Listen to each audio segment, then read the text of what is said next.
2 minutes pour comprendre aujourd'hui l'ostéoporose. Je suis avec le docteur Odile Bagot. Odile Bagot, vous êtes auteur de Ménopause, pas de panique.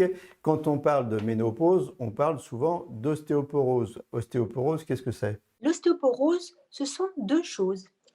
Une diminution de la densité minérale osseuse, donc un os qui est plus transparent, on va dire, qui est moins chargé en calcium, mais il faut que ce soit associé à ce qu'on appelle des facteurs de risque. Et ça, il est important de les connaître. Le facteur de risque, en plus de cette DMO basse, c'est d'avoir déjà fait une fracture, d'avoir un indice de masse corporelle qui est bas, donc d'être très maigre, d'avoir des antécédents familiaux d'ostéoporose importante, fracture du col du fémur chez la grand-mère, d'avoir eu des périodes de corticothérapie au long cours, comme par exemple les asthmatiques, ou des périodes sans règles, comme l'anorexie ou la ménopause précoce.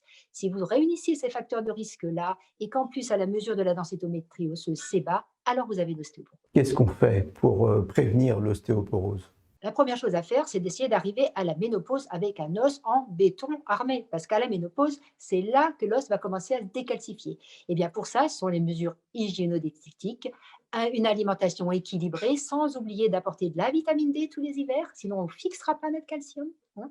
Et puis avoir un apport donc de calcium suffisant et une activité physique qui permet justement à l'os de fixer le calcium.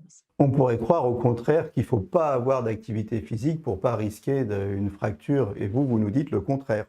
Oui, parce que l'activité physique aussi va développer la notion d'équilibre. Alors, il faut être prudent, on ne va pas faire du saut en parachute, mais des activités physiques comme la marche avec bâton est toujours très, très favorable pour l'ostéoporose.